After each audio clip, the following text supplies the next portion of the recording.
继续咱来关心秘鲁代理总统希里上任才4个月的时间，因为加入去甲中国生理人的买代，互怀疑甲利益的关系是真无单纯，所以国会17通过弹劾解除伊总统的职务。秘鲁10年换8个总统，政局是真无稳定。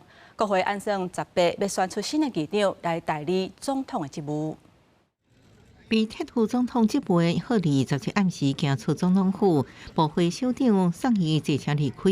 贺里互媒体约出伫非公开行程内底，伫从餐厅避开中国生理人杨志华。杨志华一开商店，因为违规被命令停业，暗过了后，阁被发现，疑似甲贺里介入有关系。引爆中餐门的见笑台，贺里1月承认确实甲杨志华见面，否认有不当的行为，暗过有关有真侪批评的声音。 秘鲁国会17投票表决75票对24票通过无信任提案，剔除伊总统职务。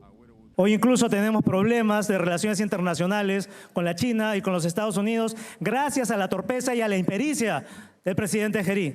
贺里是秘鲁近10年来第4个因为不法代志遭到撤职的总统。2015年10月，迄时阵总统博鲁阿尔特因为贪腐甲无法度处理治安问题遭到弹劾。迄时阵做国会议长的贺里，依照属会接任总统，即马个因为涉及关税多利甲利益输送遭到撤职，也捌被指控性侵。迄时阵因为政绩报告杀结案，伊被国会撤职的消息出来了后，立马走路马上有群众的庆祝。 censurado y tiene que pagar todas las cosas que ha cometido.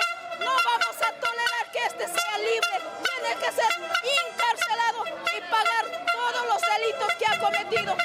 因为目前秘鲁部副总统依法总统由议长来接任，暗过代理议长罗斯皮格里欧斯拒绝，所以18会选出新任议长。秘鲁政局一直无稳定，10年来换8个总统，4月阁要举行全国大选，选出的新政府是不是结束混乱政局，是国际社会关心的焦点。公司新闻张淑芬报道。